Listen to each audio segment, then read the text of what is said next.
Everyone, it's Dave here with Blue Bears Games. Today's video is kind of a amalgam or a combination, if you will, of the $20 budget deck series and the new series that I'm putting together, which is a Commander series. The reason I say that is because for the first time ever at a convention, rather than just selling a regular $20 deck, I'm actually going to offer a budget Commander deck. It was asked why I don't do that, and I guess the reason is because Commander's a little bit harder to put together on a budget. Excuse me. The decks contain 100 cards, so that means that, you know, to keep it at a low like price point, you had to average the cards out at less than $1 a piece, and that's still like around 100. So the average has to be around 50 cents, 25 cents a card, and that's just, the decks aren't as competitive, so it's not as much fun. But since I do this for teaching purposes, I did come up with two budget decks for this convention, for Geekfest in actually what's a couple days now. So this is the first of the two. This one is Arahbo, the Crazy Cat Lady 2, my first of two Commander decks that I'll have as offerings at Geekfest. So let's go ahead and take a look. So, as I said, we're going to split this deck up a little bit because it's a big deck. It's Arahbo. Arahbo is the Commander. It's a 5 to cast 5/5 that has Eminence, and at the beginning of combat on your turn, if Arahbo is either in your command zone or on the battlefield, so pretty much anywhere, another target cat you control gets +3/+3 until end of turn, and whenever a cat you control attacks, you may pay 1 green, 1 white, and 1 of any. If you do, it gains trample and gets +X/+X until end of turn, where X is its power. So, it says whenever another cat you control attacks. So, if for some reason you have a lot of mana, you know, Commander games go long, so you're going to have extra mana, and that means that while the one creature from the Eminence gets +3/+3, you can actually pay that 3 for another cat. So you can have multiples gain the +3, or I'm sorry, the +X/+X. So that's the Commander, and if you didn't notice, he's foil because I don't think there's a non-foil version. I bought a couple of these. I don't normally buy cards, but I wanted to make a cat deck. So did the girlfriend, so I went ahead and bought a couple of those because I wanted to make a deck, and I had a few extra, so I said, why not? Alright, we are tribal. Tribal meaning that we are cats and cats only. So the deck's got to flesh out with cats. So I picked out what I could from what I had. The first one is Wily Bandar. It's a 1-drop and it gains indestructible. In Commander, board wipes are aplenty usually, so it's good to have one that's indestructible. The only thing that can get rid of it is exiling it with spot removal, or if you don't have the mana up to give it indestructible. Stalking Tiger can't be blocked by more than one creature, so he can't be double blocked to be killed, and he's a 3/3. Scrounging Bandar, 2 to cast, and it's essentially a 2/2. At the beginning of upkeep, you may also move those counters from him to another person. That's in case you have something that you want to like Voltron up and get bigger. You can go ahead and move the counters over. Riparian Tiger, 5 to cast 4/4 trample. The energy part of it is just, you know, extra. It was a 5 to cast 4/4 trampler. Pride of Lions, it's a 5 to cast 4/4 that doesn't matter if he's blocked or not, he still deals his damage to the player. And apparently it's planeswalkers as well. So it's no, it's not. I'm gonna have to look at the rulings for that. Usually when it says player, it also means planeswalker, but I'll take a look at that. So when the con comes, I'll be able to tell you if it is or not. And you'll have to excuse me, I have a small cold today. Alright, the next one is Pouncing Cheetah, 3 to cast, 3/2 flash. It's for combat tricks. You hold it until you see a board wipe happen, and then once the board wipe's clear, you go ahead and throw it out on your opponent's turn. Nikadal Savage, 2 to cast, 2/1, pro artifacts. One of those weird things about Commander is more artifacts are played there than anywhere else, unless it's like a modern, specifically artifact deck like the Urza decks, but for the most part in Commander, artifacts are essential, especially with you needing mana ramp and stuff like that. So artifacts are a little bit heavier played. Initiate's Companion is a 3/1 for 2. Whenever it deals combat damage to a player, you can untap something, specifically a creature or land. So it's helpful to attack and then be able to, especially in Commander, be able to get a creature to untap because you have multiple opponents. So when you attack, you leave yourself vulnerable. Generous Stray was put in here just for the card draw ability. Essentially, this is a 3 to cast, draw a card, but it comes with a 1/2 body for you. Feral Prowler is a 2 to cast 1/3. When it dies, you draw a card. So those things are put in there just to help you draw cards. Cave Tiger, 3 to cast 2/2. Whenever a creature blocks it, it gets +1/+1. So just to, it's a little bit bigger, and you will have it blocked every once in a while. Cat Warrior is a 3 to cast 2/2 Forest Walker. It's for evasion, because evasion is important in any game of Magic, especially in Commander. The Aetherstream Leopard is a 3 to cast 2/3 Trampler. When it enters the battlefield, you get an energy. Again, energy is not the main point of the card, but for that one time you get your energy, you can give it +2/+0. So it already has Trample, so it becomes a 4/3. Alright, Trained Caracal is a 1 to cast 1/1 Lifelinker. You're going to need life somehow in Commander. You start with 40, but life totals change drastically as the game progresses. Alright, Sunspear Shikari, 2 to cast 2/2. If it's equipped, it has First Strike and Lifelink. Keep that in mind. One of the things that cats like to do is they like to play with toys, and that would be equipment. So keep that in mind for later.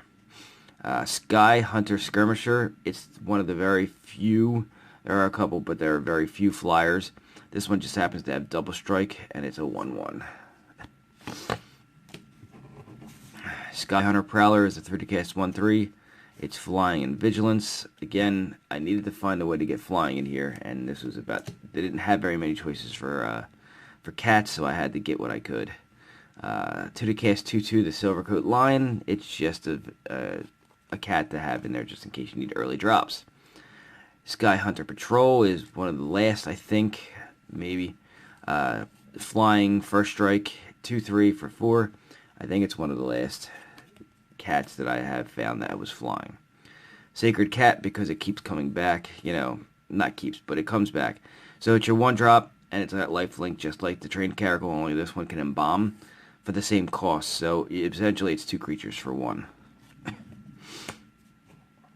Arahbo Sun God is a 2 to cast 2/2. Whenever it becomes untapped, you gain 2 life. Again, Commander, you gotta have life gain in there somewhere. So Leonin Vanguard is a 1 to cast 1/1 at the beginning of combat on your turn. If you control 3 or more creatures, Leonin Vanguard gets +1/+1 until the turn, and you gain a life. It's a tribal deck. You're going to get that ability to go off multiple times. So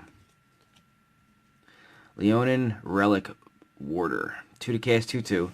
When it enters the battlefield, you may exile an artifact or an enchantment. It gets returned when he leaves play. This is your hate card in case there's something on the board that you really don't like. You can at least exile it for a short period of time. Leonin Sky Hunter is a 2 to cast 2/2 flyer, and I was wrong. I thought that the last one was the last flyer, but maybe there was one more. And 2 more. Alright, Kemba's Skyguard is a 3 to cast 2/2. That when it comes into play, you gain 2 life. There are more flyers than I thought. I think there's 5 total. Felidar Cub is a 2 to cast 2/2, so it's a bear, but it's really a cat. Its ability is to destroy a target enchantment. That is very useful in Commander. So that is more utility than actually creature. Ajani Sunstriker, 2 to cast 2/2 Lifelinker, again, life. Now remember, your Commander has Eminence, meaning that it gives something +3/+3.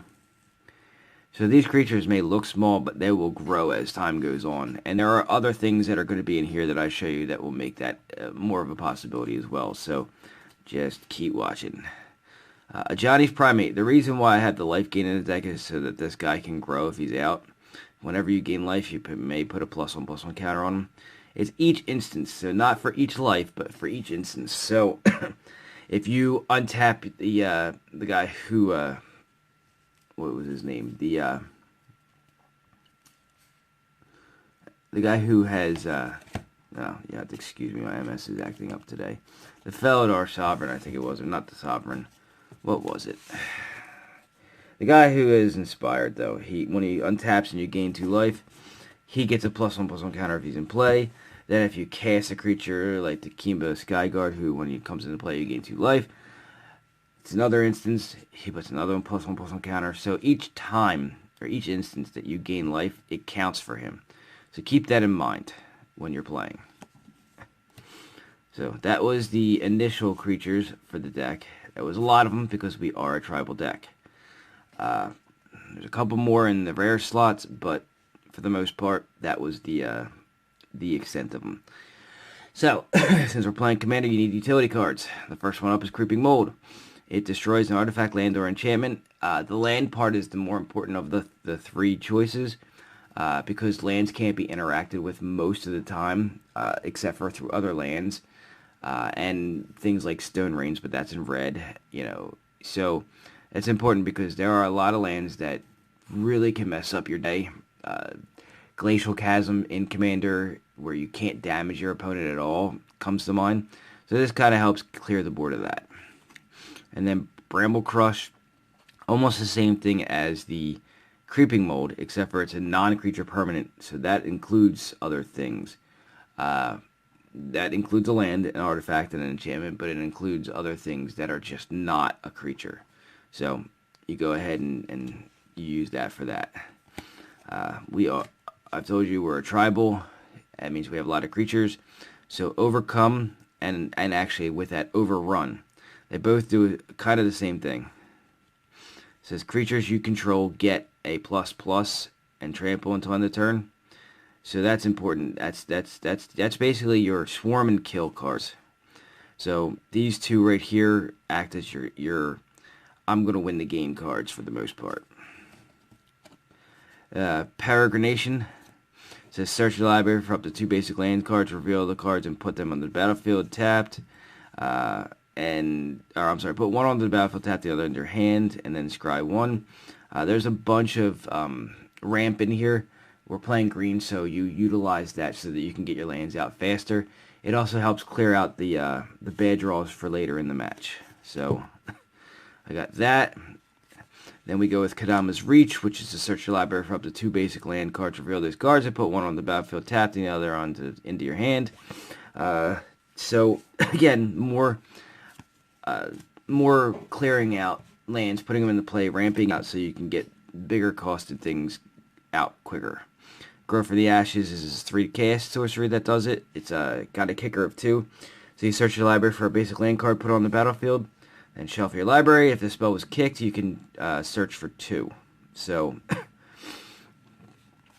there's that. You got Far Wanderings, which is a threshold version of the ramp cards.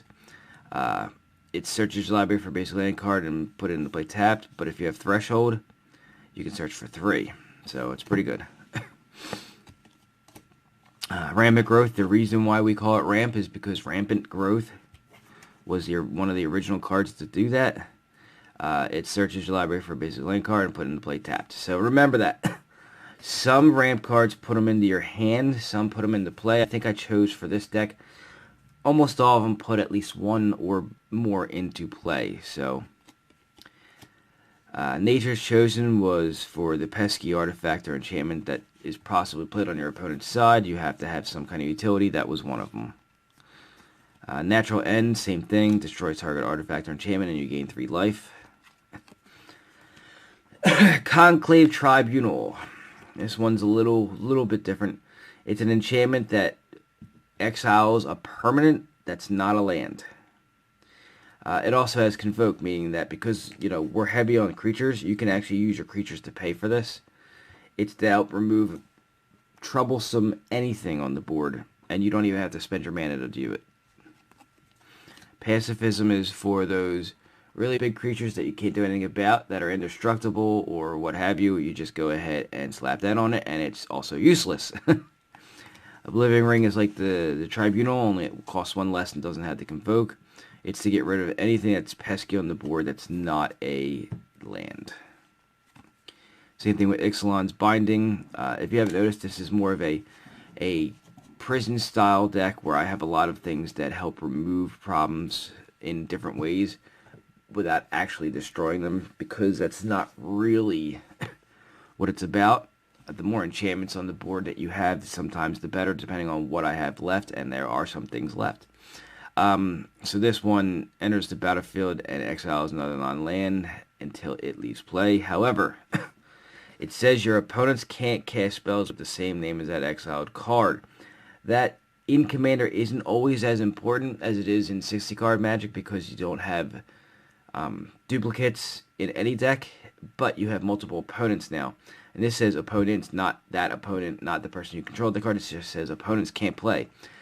So essentially this acts as two cards in one. It acts as an Oblivion Ring, and then it acts as like a Meddling Mage, where they can't play the card because it's a named card that can't be played. So it's pretty interesting. It's actually one of the better cards that they've made recently, specifically for different versions of Commander and Brawl, I guess, and what have you. Alright, Hieromancer's Cage, for the cast, and then when it exiles a non-land permanent and opponent controls. It's the same thing as the Binding, only it doesn't have that little extra pesky clause. Cast out, same thing. It's a non-land permanent. However, if there is nothing on the board, you want to get a different card, you can cycle this one so you can draw a new card. Arrest is a creature can't attack or block, but its activated abilities also cannot be activated. So that's for things like Golos, who has an activated ability of, one of each mana color and 3, and then you can go find some cards and cast them for free. That stops all that. That's what the importance of Arrest is. Alright, to the next section. So I put some equipment in here, because equipment makes your creatures bigger. Some of these, are way better than others. And their actual monetary price reflects that when I was putting the deck together. But they all serve a purpose. So we're going to start with the Mask of Avacyn. I usually put that in every Commander deck just because it gives it hexproof. The +1/+2 is a bonus. This is actually just for the hexproof so that they can't spot removal your Commander.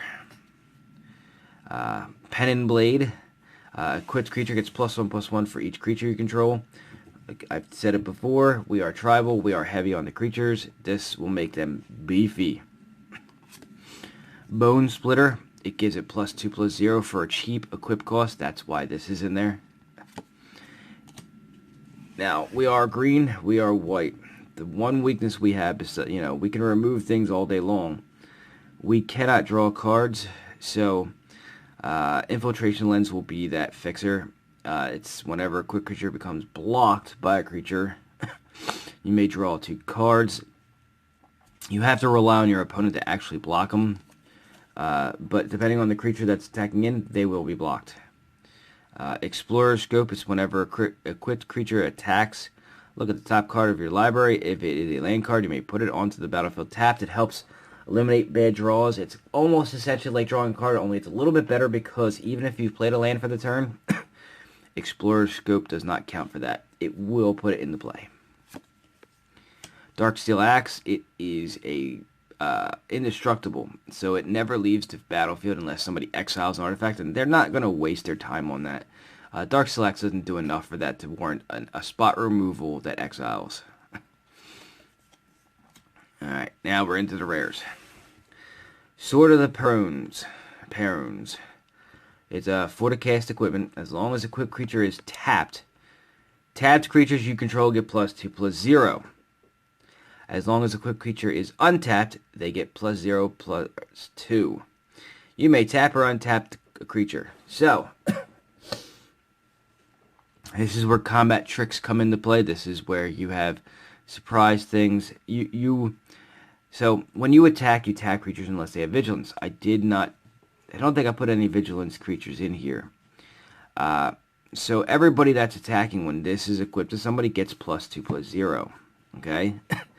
So the importance of the second part of this is that you can pay 3 to untap it so that when you go to defend, all your defenders get +0/+2. Now remember, it doesn't have to be attacking or blocking. It just has to be tapped or untapped. So keep that in mind when you're playing. Sword of Vengeance. Equipped creature gets +2/+0 and has First Strike, Vigilance, Trample, and Haste with an equip cost of 3. Essentially, it's like a Swiss Army knife for your creature, or Swiss Army sword in this case. So it gives it a myriad of abilities to go on top of the +2/+0, and it's actually rather cheap for all that. Black Blade Reforged. Equipped creature gets +1/+1 for each land you control. Now, you saw all the mana ramping or all the cards that go and get lands and put them into play tapped. They worked well for two things. One, it ramps you out. It helps you get your land into play. But it also worked with Black Blade Reforged so that you can make a big, beefy creature. The equip for a legendary creature is 3. However, for a normal creature, it's 7. But the whole point of this is you should have that 7 pretty quickly with all the ramp. So, went ahead and put that one in there. Forebearer's Blade. Equipped creature gets +3/+0. It has Vigilance and Trample. Whenever equipped creature dies, attach this to a creature you control. It helps get rid of that pesky, equip cost. You can just keep throwing it on people whenever they die. So, alright. Felidar Sovereign. So, we are a creature-based deck. However, we do have an alt-win condition in Felidar Sovereign. The amount of life gain that I tried to throw into the deck is for this card. Whenever you, at the beginning of your upkeep, if you have 40 or more life, you win the game. So, here's the trick to this. So, you start out the game with 40 life, right? All the ramp is in the deck so that you can get to 6 lands as quickly as possible. And hopefully, if you haven't been hit yet, you can force this dude out and you win the game. It's not a target opponent loses the game. It's a huge yes win the game. It's cheesy, I know, but it's a budget deck. Come on, you got to cheese somehow. So I put that in there for that. Along with all the ramp, along with all the life game, it's for that. So, we are a cat deck. You can't have a cat deck without the Regal Caragol. 5 to cast 3/3. Other cats you control get +1/+1 and have lifelink. Remember what I said? You start with 40, but if you don't, you have lifelink on all your creatures with him out so that you can get to 40 or beyond. And as a bonus, he creates 2 white cat creature tokens with lifelink. Now remember, they're 1/1, but he gives them +2/+2. So for 5 mana, this thing powers out 7 power on the board. So keep that in mind. Kemba Regent is 3 to cast 2/4 at the beginning of your upkeep. You put a 2/2 white cat creature token onto the battlefield for each equipment attached to him. So all those equipments that I have in here, you attach them all to him, and he creates that many 2/2 cats. I don't know why that would, I don't understand why, equipping him with something. The more stuff you take off him would create more cats, but that's a different story altogether. Leonin War Leader. 4 to cast 4/4. Whenever it attacks, you create 2 1/1 white cats with lifelink that are tapped and attacking. Again, following that theme of gaining life through your creatures. He creates more tokens. So, went ahead and threw him in there. Alright, Life Crafter's Bestiary. At the beginning of your upkeep, you scry 1. For those who don't know what scry is, you look at the top card of your library. You can either keep it there or put it on the bottom of your library. Whenever you cast a creature spell, you may pay a green, and if you do, you draw a card. The weakness of the deck is card drawing. This is the biggest advantage you can get with card draw. You're casting a lot of creatures, and you should have a green left over after with all the ramping that you're doing.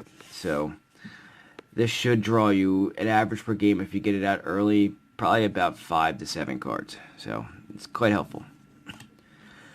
Alright, now for the lands. Highlands, or Blighted Steppe. It's the white version of the Battle for Zendikar special lands. Sacrifice it and you gain 2 life for each creature you control. And the Blighted Woodland is to search for more lands. So they're very useful, and they help with both themes to the deck of, tribal, putting land out, gaining life so that you can make your tribe bigger. I went with both the Evolving Wilds and the Terramorphic Expanse as my faux fetches. This is a budget deck after all. We are not throwing in there regular fetch lands or even, the new secondary fetch lands. These are your fetch lands for this deck. And then our suite of dual lands, if you will. Not true dual lands, but the ones that do tap for green and white. This one, when it comes into play, it gives you a life. This one just taps for the mana. This one gives you a life. See the theme there? The Guild Gate just taps for both one or the other. So those are the special lands in the deck. Nothing too crazy because, again, we are a budget deck, and that's where most of your cost usually comes from, is your land. The rest of the deck is just 15 plains, 15 forests. It's just, to make the deck cost less. So, that is the budget deck Arahbo, the Crazy Cat Lady 2 for Commander.